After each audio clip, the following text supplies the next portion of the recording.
Welcome in competitive world. आ जाते हैं, हम पढ़ेंगे भारत का भूगोल। इससे पहले हमने पढ़ा था अपवाह तंत्र। अपवाह तंत्र क्या होता है उसके बारे में पूरी परिचय हो गई थी पिछले क्लास में। आज के क्लास में हम देखेंगे अपवाह तंत्र के अंतर्गत भारत में आपका गंगा अपवाह तंत्र है। गंगा नदी तंत्र कह सकते हैं या गंगा नदी अपवाह तंत्र कह सकते हैं। तो आज हम उसकी चर्चा करेंगे।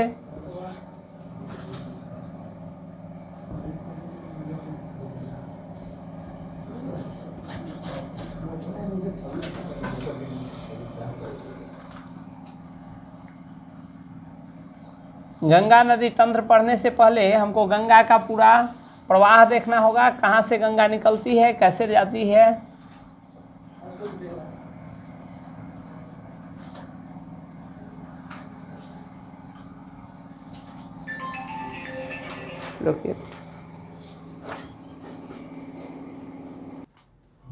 देखिए यह गंगा रिवर जो है मेन तो हमको उद्गम से लेना है। उद्गम से लेकर के आपको भारत के जानते हैं आप, उत्तराखंड राज्य से इसका उद्गम होता है। उद्गम से होते हुए और ऐसे निकलते हुए ये जाकर के अंत में कहाँ चली जाती है, बंगाल की खाड़ी में जाकर के गिर जाती है। यद्यपि गिरने से पहले इसकी दो शाखाएं वितरित हो जाती है। एक शाखा तो डायरेक्ट भारत होते हुए ही बंगाल की खाड़ी में गिर जाती है, जिसको हुगली नदी के नाम से जानते हैं, और एक शाखा बांग्लादेश में घुसते हुए और फिर ब्रह्मपुत्र नदी से मिलने के बाद आगे बढ़ते हुए पद्मा नाम से जाती है, फिर जमुना बन जाती है और जाकर के बंगाल की खाड़ी में गिर जाती है। तो हम गंगा नदी तंत्र जो पढ़ते हैं, गंगा नदी तंत्र, नदी तो ऐसे सिंपल यदि हम पढ़ते तो गंगा नदी पढ़ते। गंगा नदी का मतलब जहाँ से शुरू हुआ और जैसे चला गया उसको हम नदी पढ़ते। लेकिन गंगा नदी तंत्र कहने का मतलब कोई भी चीज़, जब हमारा शरीर है, शरीर में विभिन्न ऑर्गन्स हैं। यदि एक ऑर्गन्स के बारे में पढ़े तो हम पढ़ते हैं लीवर के बारे में, हम पढ़ते हैं हार्ट के बारे में, फेफड़ा के बारे में, किडनी के बारे में। लेकिन यदि किसी एक तंत्र को पढ़ते हैं, जैसे हम डाइजेस्टिव सिस्टम पढ़ते हैं, पाचन तंत्र पढ़ते हैं, तो पाचन तंत्र में कोई एक अंग नहीं होता है सहायक।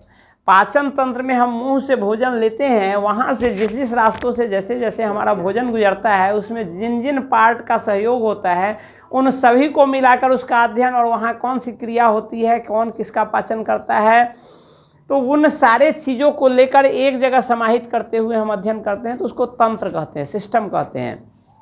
उसी तरह जब हम गंगा नदी तंत्र पढ़ेंगे तो गंगा नदी तंत्र कहने का यह मतलब नहीं कि गंगा उद्गम जहाँ से हुआ है और जैसे गिर गया है रास्ते में उसका क्या बहाव है और उसकी क्या विशेषताएं हैं, उतनी ही नहीं। गंगा नदी तंत्र का मतलब कंप्लीटली होता है गंगा उद्गम से लेकर और जहाँ जाकर के आपके समुद्र में गिरती है उस बीच में किन किन नदियों से जुड़ती है, किन किन नदियों का पानी आकर के गंगा में मिलता है और वह पानी किन रीजन से आता है, उन सारी विशेषताओं की बात करेंगे तो जाकर गंगा नदी तंत्र बनेगा। तो हम गंगा नदी पर सबसे पहले गंगा नदी पर थोड़ा सा फोकस करते हैं, फिर उसके बाद नदी तंत्र पर आएंगे। तो यदि गंगा नदी को हम कहें तो गंगा जो है सो हिमालयी नदी है, हिमालय से निकलने वाली एक नदी है जो अंतर्राष्ट्रीय नदी है। केवल राष्ट्रीय नहीं है, केवल भारत में ही उद्गम और भारत में ही समाप्ति नहीं है। यह गंगा जो है, गंगा हिमालय से निकलने वाली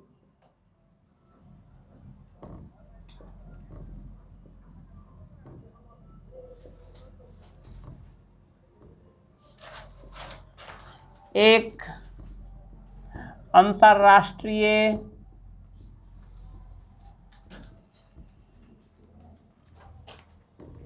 नदी है। देखते हैं हम यहाँ पहले मैप पर देख लेते हैं कैसे निकलती है, कैसे कहाँ से होकर के गुजरती है। यहाँ पे आपका उत्तराखंड राज्य है। उत्तराखंड राज्य में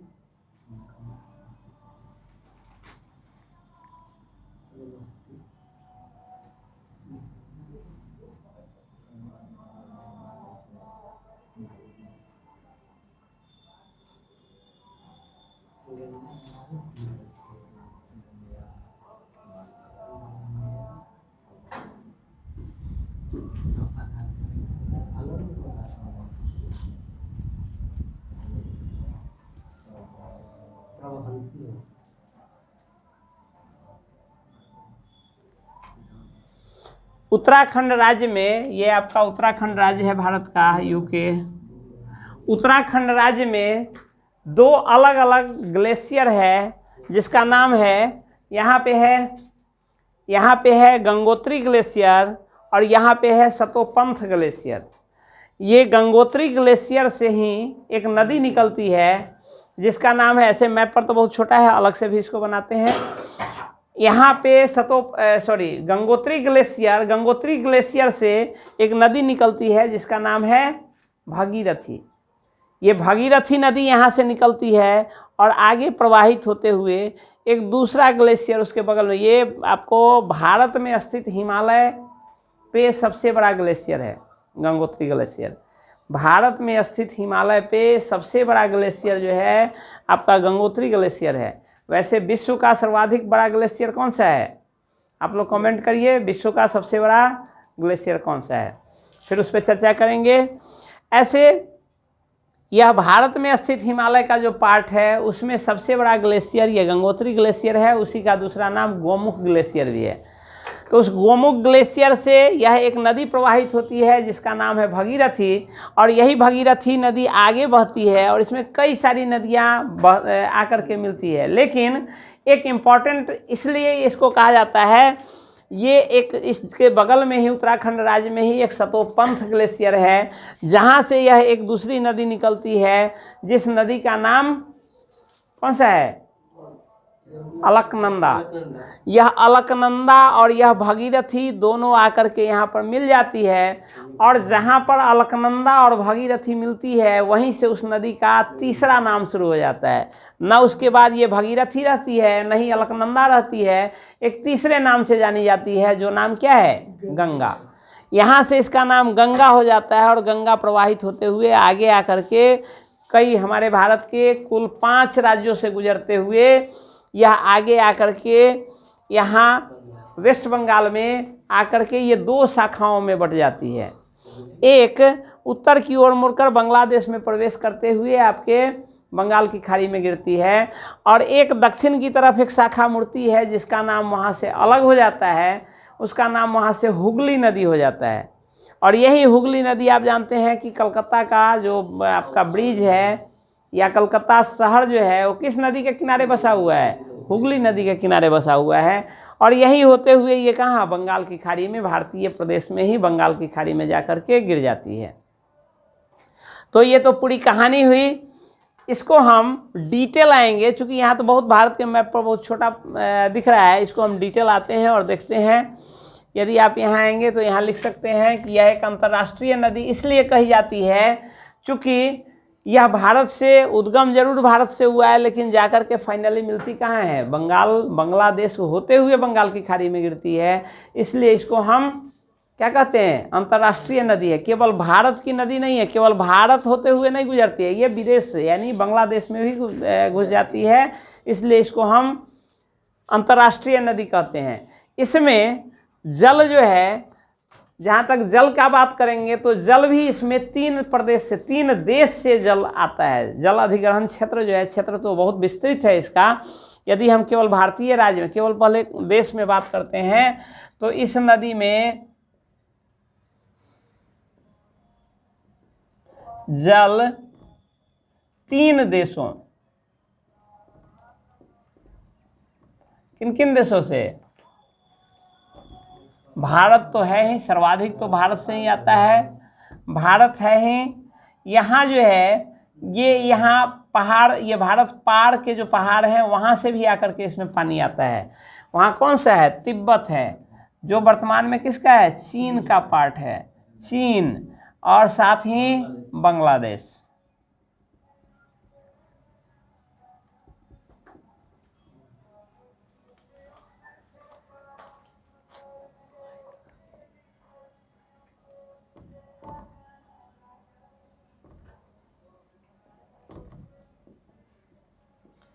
ये 3 देशों से आकर के जल अधिग्रहण क्षेत्र यदि हम कहेंगे तो 3 देश इसके अंतर्गत आते हैं। और यदि प्रदेश हम अपने राज्यों को देखेंगे तो कुल 11 राज्यों से पानी जो है सो इसमें अपवाह क्षेत्र यदि हम कहें तो हिमालय का अपवाह क्षेत्र भारत के कुल 11 राज्यों अंतर्गत स्थित है।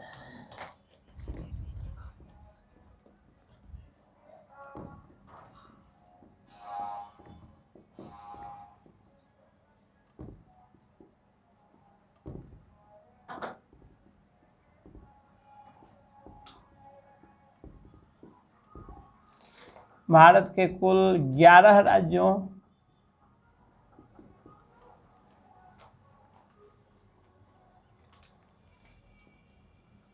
में स्थित है।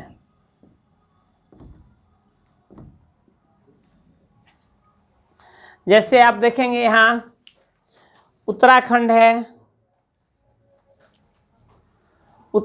है, उसके अलावे यूपी है, बिहार है। इधर आ जाइए, इस साइड आ जाइए, आपका क्या है, हिमाचल प्रदेश भी है, हिमाचल प्रदेश का पार्ट भी है। हिमाचल प्रदेश इधर हो गया आपका, हिमाचल प्रदेश है, दिल्ली है, हरियाणा का कुछ पार्ट है, एमपी है। इधर बढ़ते हुए आपका आते हैं नीचे, झारखंड है, इस साइड में बिहार है, बंगाल, पश्चिम बंगाल है, उड़ीसा का भी कुछ पार्ट आता है, इधर है एमपी, यूपी। इस सब मिलाकर के कुल 11 प्रदेशों से आकर के इसका अपवाह तंत्र बनता है। अपवाह तंत्र और प्रवाह तंत्र दोनों में थोड़ा सा अंतर होता है। अपवाह तंत्र, प्रवाह नहीं कह रहे हैं हम, गंगा का प्रवाह कुल 5 राज्यों से होते हुए, कुल 5 भारतीय राज्यों से होते हुए गंगा का प्रवाह है। जबकि अपवाह तंत्र उन सारे क्षेत्रों को कहते हैं जहां से पानी कलेक्ट होकर के विभिन्न नदियों के द्वारा, या नहीं कि गंगे के द्वारा। गंगा की बहुत सारी सहायक नदियां हैं। गंगा जो ऐसे गुजरी है तो बहुत सारी हिमालयी नदियां उत्तर से आकर के इसमें पानी मिला देती है, और बहुत सारी नदियां इधर से एमपी वगैरह से या राजस्थान से, इधर से इस साइड से भी आकर के इसमें मिलती है। तो इन सारे राज्यों का पानी भी, जहां तक का पानी इस गंगा में जाकर के मिलती है, उन सारे क्षेत्रों को हम क्या कहेंगे, इसका अपवाह तंत्र कहेंगे। जबकि यदि पूछेगा कि गंगा का प्रवाह कुल कितने भारतीय राज्यों से हैं, तो गंगा का प्रवाह कुल 5 भारतीय राज्यों से हैं।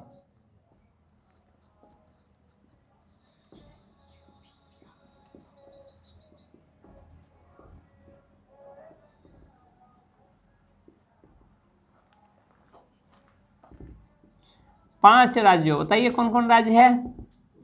सबसे पहले तो उत्तराखंड, उसके बाद यूपी, उसके बाद बिहार, उसके बाद झारखंड। बिल्कुल बहुत कम क्षेत्र है लेकिन है। कितना हुआ, 4। उसके बाद वेस्ट बंगाल। इन 5 राज्यों से है। गंगा नदी का प्रवाह कुल 5 राज्यों से है। अब देखेंगे इन 5 राज्यों से होते हुए प्रवाहित होती है। गंगा का अपवाह तंत्र जो है,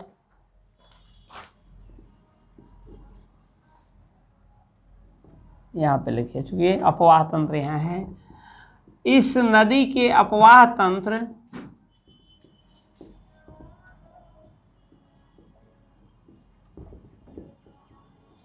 अंतर्गत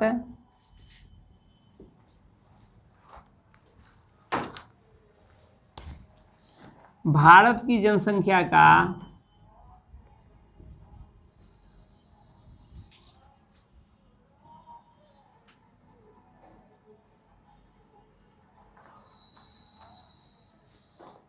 42 से 44%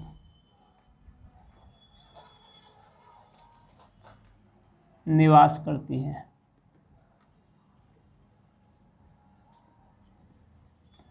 क्योंकि गंगा का जो अपवाह तंत्र है वो काफ़ी उपजाऊ है, काफ़ी उपजाऊ मिट्टी से बना है, और जहाँ जो उपजाऊ क्षेत्र होगा वहाँ की जनसंख्या जो होती है जो वो क्या होता है, घनी होती है।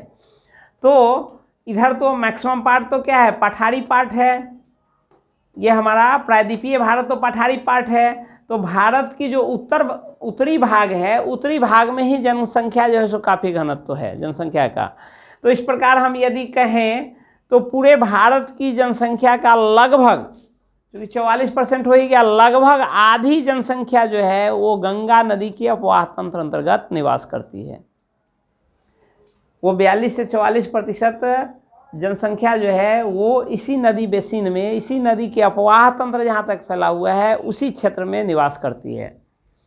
मतलब नदी के आसपास। हाँ, नदी अपवाह तंत्र का मतलब होता है इसकी विभिन्न सहायक नदियाँ भी जिस क्षेत्र से जल ग्रहण करती है उन सारे पार्ट को, यानी इस रीजन कहिए, इतना कंप्लीट ये रीजन, इसी रीजन में भारत की लगभग आधी जनसंख्या निवास करती है। बाद बाकी ये इतना पार्ट बच जाता है भारत का, उसमें बस आधी जनसंख्या। हाँ, तो ये हो गया। अब हम देखते हैं कि इसकी लंबाई जो उद्गम होती है यहाँ से और जो समाप्त होती है बंगाल की खाड़ी में, ये सबसे पहले उद्गम पे आते हैं। उद्गम जो होती है ये किस ग्लेशियर से होती है? शुरुआत में, या उस पार्ट पे हम पूरा फिगर बनाएंगे तब इसको मिटा करके। पहले इसकी लंबाई लिख लीजिए। इस नदी की लंबाई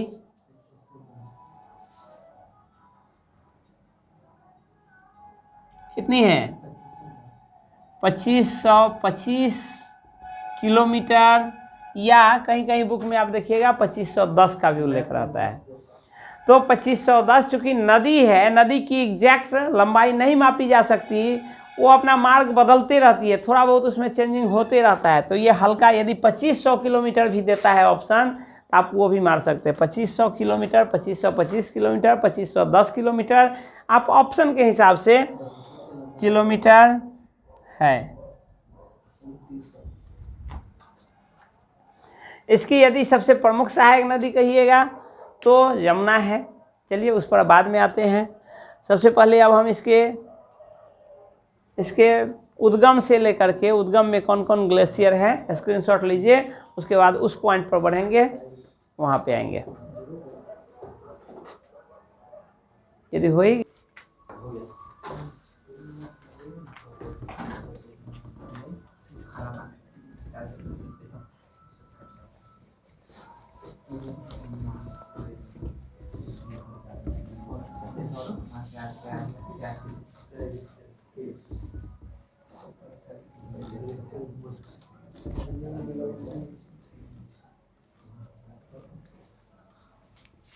देखिए, पूरी गंगा नदी का, तो पूरी गंगा नदी यदि मैप के आधार पर बनाते हैं छोटी हो जाती है, कुछ पार्ट बनाते हैं। उत्तराखंड या उत्तराखंड से आगे यूपी तक का पार्ट बनाते हैं, फिर उसके बाद मैदानी भाग का पार्ट अलग से बताएंगे। उसमें विभिन्न सारी सहायक नदियाँ मिलेंगी, बहुत सारा चर्चा होगा।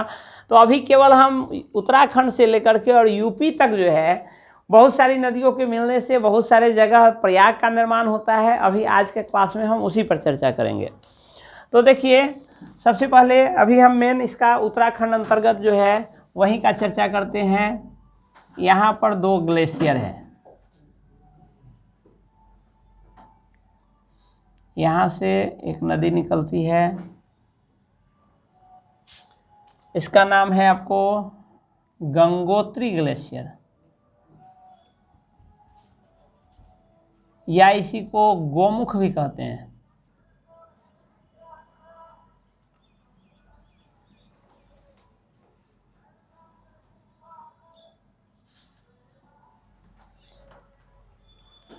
और एक दूसरा ग्लेशियर है उत्तराखंड अंतर्गत ही, इसका नाम है सतोपंथ ग्लेशियर।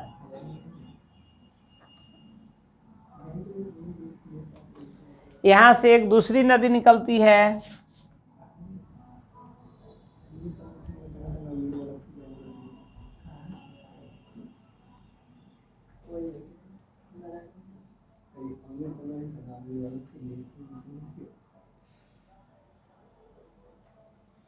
और यहाँ करके मिल जाती है।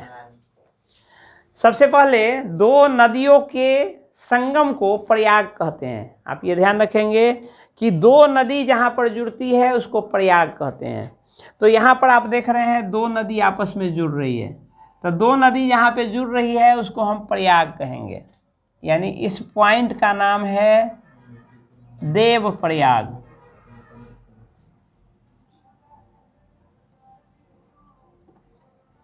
देव प्रयाग। और इस देव प्रयाग से ही सबसे पहले तो हमने कहा कि 2 नदी आती है ऊपर से। इन 2 नदी का नाम गंगा नहीं है। गंगा यहीं देवप्रयाग से आगे जो चलती है तो यहाँ से अब इसका नाम गंगा पड़ जाता है। लेकिन इससे पहले आखिर 2 धाराएं आई है तो उस धाराएं का भी कुछ नाम होगा। इस धारा का नाम अलकनंदा है।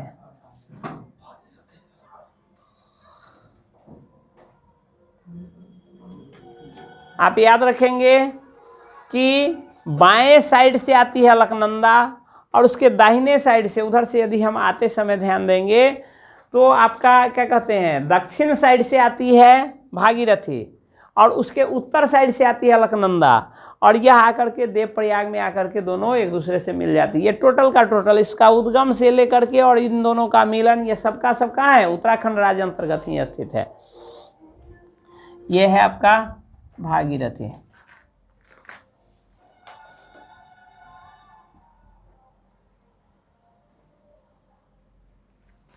अब इस बीच में भी कई धाराएं इसमें आकर के, इसका तो देवप्रयाग हो गया, इसके उद्गम से लेकर के इस गंगोत्री और सतोपंथ के उद्गम से लेकर के देवप्रयाग तक कुल 5 प्रयाग का, कुल इसके बीच 4 प्रयाग और एक ये लेकर के कुल 5 प्रयाग का निर्माण होता है। यानी कुल 5 अलग अलग धाराएं आकर के इसमें मिलती है और तब जाकर के ये यहाँ पर लास्ट मिलन होता है देवप्रयाग में और वहाँ से गंगा बनती है। तो इससे पहले भागीरथी हुआ, इसमें एक नदी ऐसे आती है, एक धाराएं यहाँ से आती है और यहाँ पे मिल जाती है। यहाँ पे जहाँ पे मिलती है इस जगह का नाम है टिहरी और इसी पर टिहरी डैम का निर्माण हुआ है। तो टिहरी डैम के संबंध में पूछता भी है किन जो 2 जलधाराओं या किन 2 नदियों के मिलन पर टिहरी बांध का निर्माण है। तो एक तो आप देख रहे हैं कि भागीरथी है और दूसरी भिलांगना नदी इसको कहते हैं। दूसरी जलधारा जो है उसका नाम है भिलांगना। भिलांगना और भागीरथी दोनों का टिहरी में मिलन होता है और वहीं पर डैम बनाया गया है जो पनबिजली उत्पन्न करती है। सबसे बड़ा बांध भी है, सबसे ऊंचा बांध ये जो है सो भारत का यहाँ टिहरी में बना हुआ है। तो उस पर भी आएंगे अलग से, परियोजनाएं पर आएंगे तो अलग से उसके डिटेल पर आएंगे। अभी ये देख रहे हैं इसमें। अब हम देखते हैं इसके जो ये चलन जो है इसका मार्ग कैसे है, ऐसे है। अलकनंदा नदी कैसे बह रही है, ऐसे बह रही है।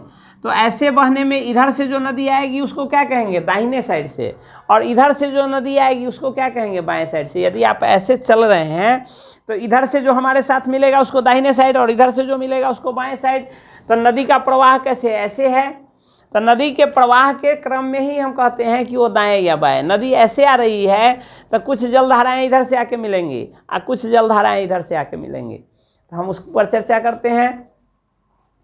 सबसे पहले इसमें आपका जो है यहाँ पे एक नदी, एक जलधारा यहाँ से आकर के इसमें अलकनंदा में मिलती है।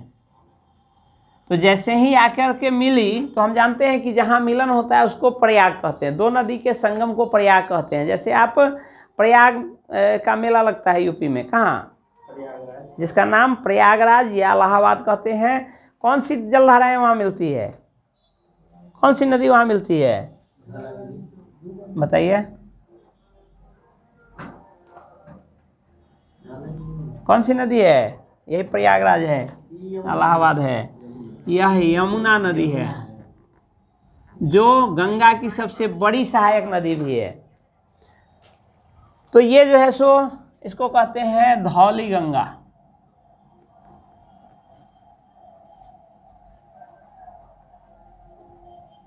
धौली गंगा, ये धौली गंगा आकर के अलकनंदा से मिलती है और जो पॉइंट जहाँ मिलती है उस पॉइंट को क्या कहते हैं, इसको कहते हैं विष्णु प्रयाग। ये इम्पोर्टेंट पॉइंट है। 5 प्रयाग जो है उन 5 प्रयाग के बारे में पूछता है कि ये बताइए किन 2 जलधाराओं का प्रयाग है, या किन 2 जलधाराओं या किन 2 नदियों के मिलने से ये प्रयाग बना है, वो पूछता है। या क्रम दे देगा, बताइए ऊपर से नीचे की तरफ क्रम बताइए, पहले देव प्रयाग, पहले कर्म प्रयाग, कौन प्रयाग पहले, या विष्णु प्रयाग, या सब प्रयाग का नाम दे देगा आपको। तो ये यहाँ करके धौली गंगा, ये जो ऊपर से आ रही है कौन सी नदी है, अलकनंदा। ये जो सतोपंथ में ग्लेशियर से जो आई है वो कौन सी नदी है? अलकनंदा। और अलकनंदा और धौली गंगा आकर के मिलती है कौन सा पॉइंट, कहाँ पे?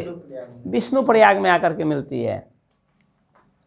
जस्ट आगे आइएगा, एक और नदी आती है ऐसे निकल करके और इसमें यहाँ पे आकर के मिल जाती है।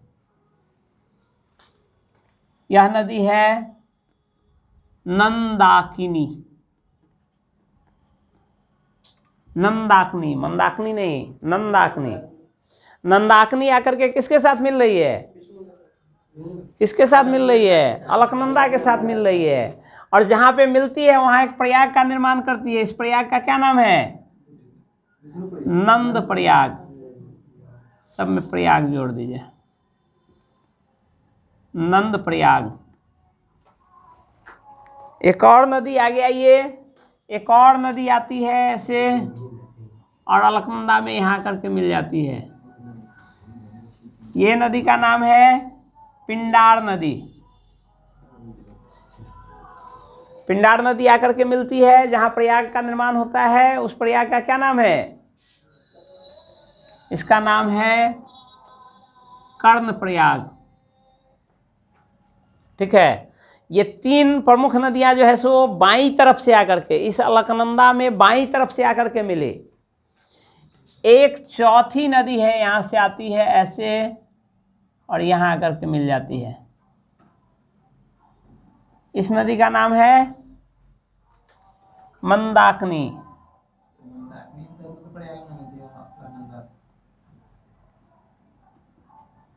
मंदाकिनी, यह मंदाकिनी नदी अलकनंदा में आकर के मिलती है और जिस प्रयाग का जहाँ पर इस दोनों का मिलन होता है उस प्रयाग का क्या नाम है?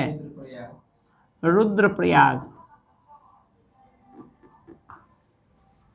इधर से भिलांगना आती है और टिहरी नामक जगह पर मिलती है। टिहरी डैम का निर्माण हुआ है वहाँ। और फाइनली ये आकर के मिल जाती है कहाँ? देवप्रयाग में। देवप्रयाग में कौन कौन? अलकनंदा प्लस भगीरथी, दोनों मिल करके अब क्या हो जाता है? गंगा का निर्माण हो जाता है। अब यह नदी अभी यह जितना क्रम आप देखें ये सबका सब कहाँ है? उत्तराखंड अंतर्गत है। अब यहाँ से आगे बढ़ती है गंगा, यहाँ पर है आपका हरिद्वार। यहाँ पे है हरिद्वार, एक शहर बसा हुआ है, एक जगह है, वहाँ कोई प्रयाग नहीं है। ये एक क्या कहते हैं, एक जगह है, अच्छा खासा जगह बसा हुआ है, नगर बसा हुआ है। उसका नाम क्या है? हरिद्वार।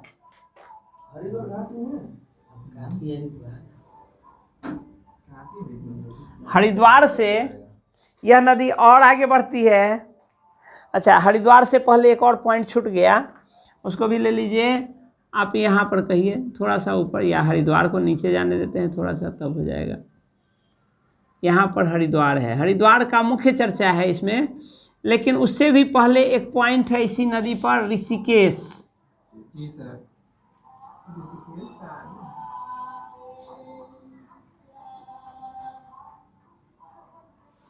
और उससे नीचे यह पॉइंट हो गया आपका हरिद्वार। हरिद्वार का चर्चा स्पेशली इसलिए है कि यह जो हिमालय, ये जितना पार्ट आप देख रहे हैं ये सब हिमालय ही है, हिमालय में ही है, ढाल है नीचे की तरफ। तो इस प्रकार आप कहिएगा कि अभी जो यह गंगा नदी प्रवाहित हो रही है वो कहाँ है? पहाड़ पर ही प्रवाहित हो रही है, धरातल पर नहीं प्रवाहित हो रही है अभी। लेकिन यहाँ हरिद्वार से क्या होता है? मैदानी भाग शुरू हो जाता है, यहाँ से आगे अब जमीन शुरू हो जाता है, मैदान। तो क्वेश्चन भी पूछता है कि गंगा नदी का मैदानी भाग में प्रवेश कहाँ पर होता है? तो मैदानी भाग में प्रवेश जो गंगा नदी करती है वो कहाँ करती है? हरिद्वार में करती है। हरिद्वार में आकर के वो धरातल पर आ जाती है, ज़मीन पर आ जाती है और यहाँ से बहते हुए आगे बढ़ती है। और आगे में यहाँ एक पॉइंट है, एक ज़िला है, यहाँ आपका समाप्त हो जाता है उत्तराखंड और यहाँ से शुरू हो जाता है यूपी। यूपी का एक जगह है बिजनौर।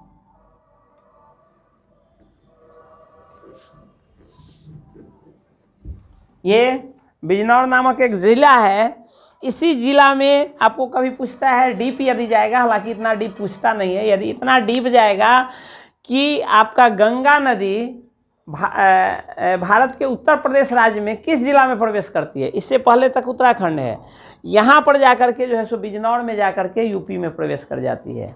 यूपी में प्रवेश करके आगे बढ़ते हुए इलाहाबाद में जाकर के या प्रयागराज में जाकर के फिर से एक संगम होता है, किसके साथ, यमुना नदी के साथ, और यहाँ संगम बनाती है। ऐसे कहा जाता है कि यहाँ 3 जलधाराओं का संगम है। यद्यपि वर्तमान में 2 जलधाराएं ही हैं, ये पौराणिक रूप में कहिए या जैसे कहिए, यहाँ 3 जलधाराओं का संगम कहा जाता है। वो 3 जलधाराएं क्या है, एक तो गंगा, दूसरा यमुना, और एक कहता है कि यहाँ अंदर से ही एक धारा निकलती है जिसका नाम है सरस्वती। लेकिन वर्तमान में उसका स्वरूप नहीं है। आप सिंपली जानेंगे कि यह जो इलाहाबाद है या प्रयागराज है,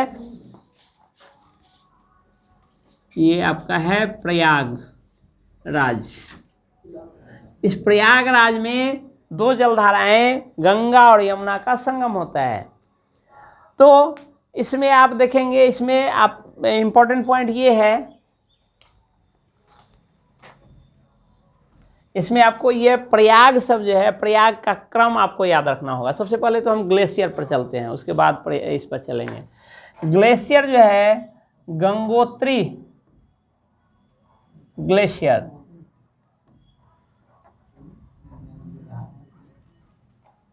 गंगोत्री ग्लेशियर, गंगोत्री ग्लेशियर जो है आपको उत्तराखंड के उत्तरकाशी जिला अंतर्गत स्थित है।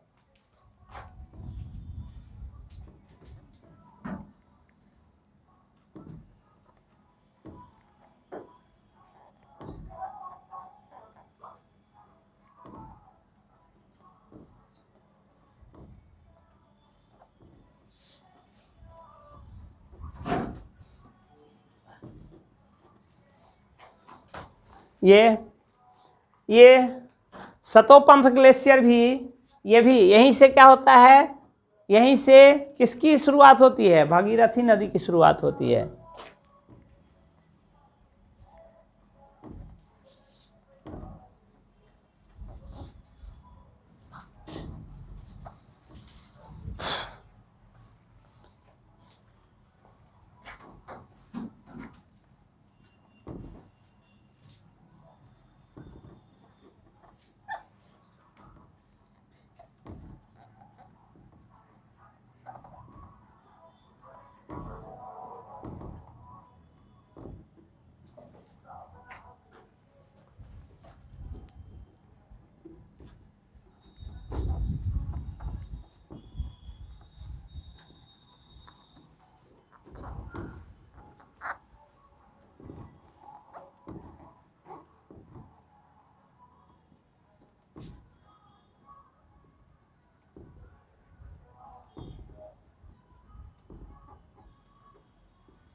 एक दूसरा ग्लेशियर फिर है बगल में जस्ट,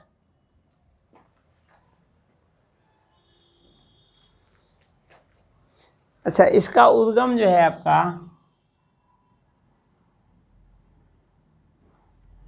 शुरू होता है ये आपके केदारनाथ से,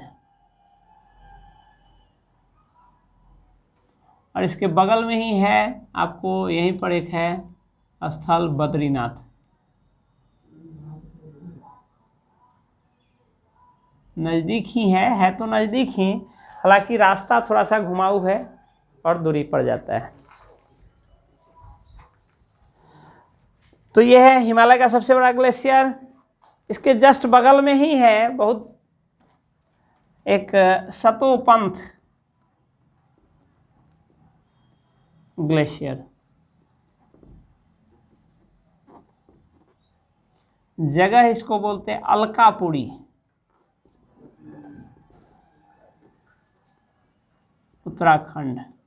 उत्तराखंड के अंतर्गत ही अलकापुरी है, जहाँ एक ग्लेशियर है सतोपंथ ग्लेशियर से कौन सी नदी निकलती है, अलकनंदा नदी निकलती है।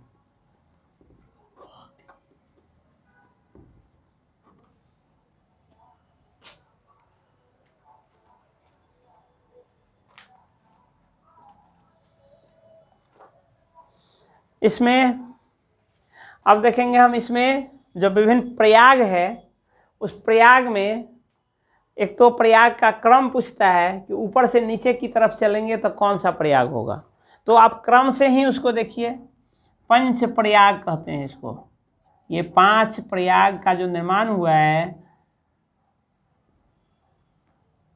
इसको हम पंच प्रयाग कहते हैं। पंच प्रयाग में सबसे ऊपर 1 नंबर पर कौन सा है, सबसे ऊपर में कौन सी नदी मिली है। अच्छा, एक चीज़ और देखेंगे, प्रयाग जो भी है उसमें 2 नदी का उद्गम है, 2 नदी का मिलन है। तो दोनों नदी में, ये 4 प्रयाग में दोनों नदी में तो क्या है, एक नदी कॉमन है, एक ही नदी अलग से बदलती है। केवल यहाँ देव प्रयाग में दोनों नदी बदल जाती है, दोनों में क्या, उसमें भी एक नदी वही रहती है। इस प्रकार 5 प्रयागों में एक नदी कॉमन है, एक नदी बदलती है। तो आप सीरियल से ही ऊपर से ही आएंगे तो सबसे पहले कौन सा है, सबसे पहले है विष्णु प्रयाग।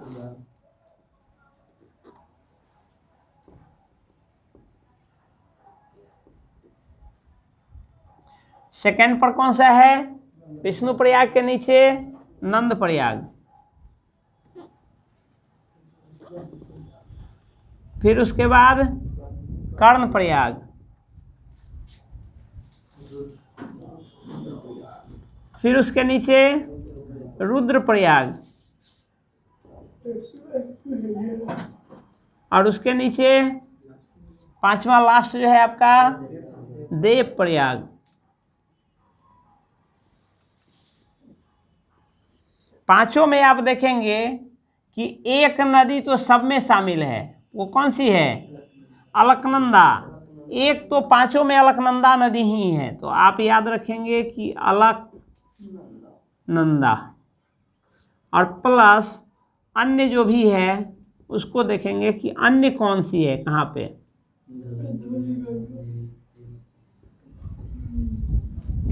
देखिए विष्णु प्रयाग जो है सबसे ऊपर में है विष्णु प्रयाग।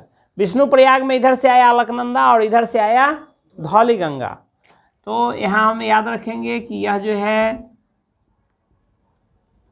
धौली गंगा।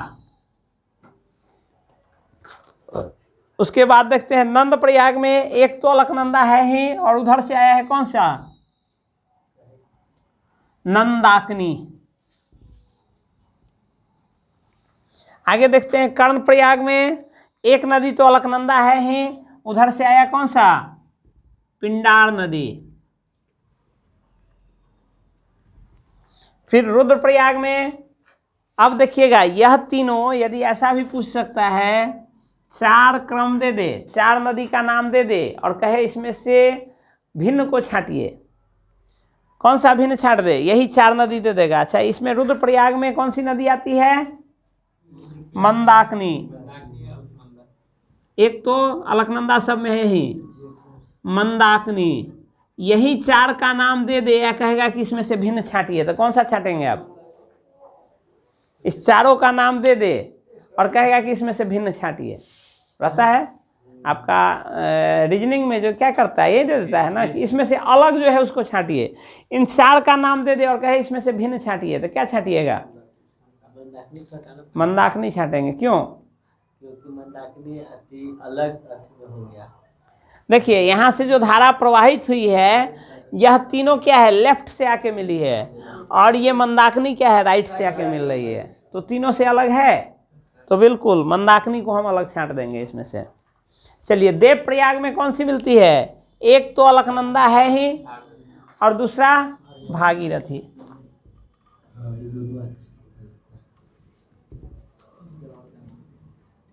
यह कुल 5 प्रयाग, पंच प्रयाग, इसी को पंच प्रयाग कहते हैं। ये 5 प्रयाग जो है उसी को पंच प्रयाग कहते हैं। इसमें नीचे से ऊपर या ऊपर से नीचे पूछ देगा, कहेगा इसमें से बताइए कौन गलत है, एक बीच में से उठा के कहीं से कहीं बैठा देगा, तो उसको आपको पकड़ना होगा। इसलिए आप इसका सीरियल याद रखेंगे और कौन किस में मिल रही है ये याद रखेंगे, ये ज़रूरी है। तो स्क्रीनशॉट लीजिए, फिर थोड़ा सा पार्ट और चलेंगे, उसके बाद नेक्स्ट क्लास में लाएंगे।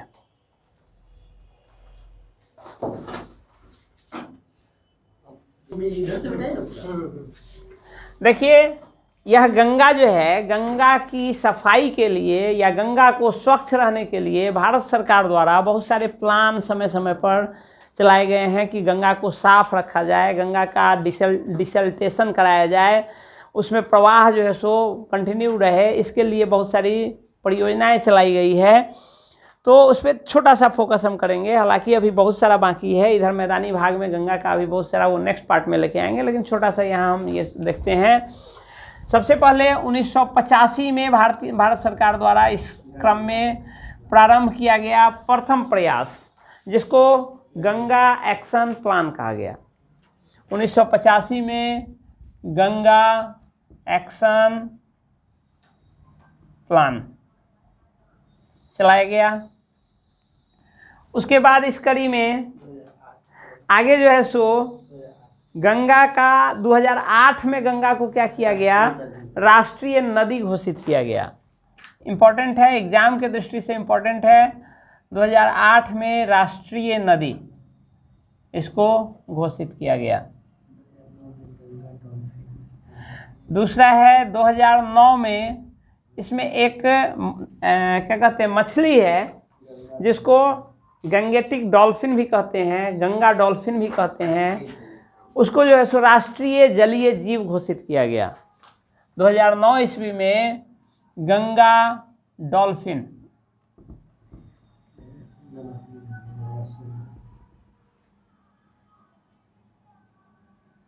डॉल्फिन मछली जो है उसको राष्ट्रीय जलीय जीव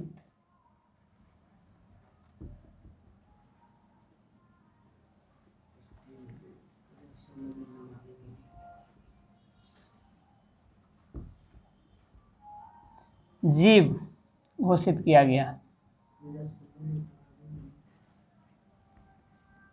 उसके आगे 2016 ईस्वी में नमामि गंगे नामक कार्यक्रम भारत सरकार द्वारा लाया गया।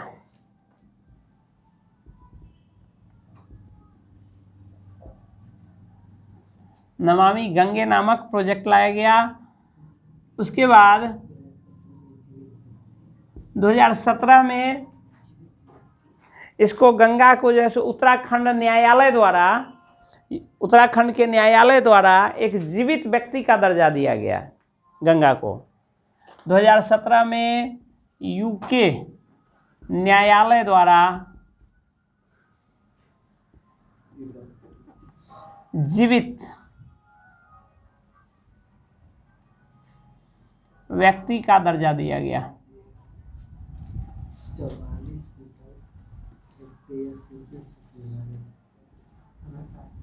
उसके अलावा 2018 ईस्वी में गंगा स्मार्ट सिटी नामक प्रोजेक्ट प्रारंभ किया गया।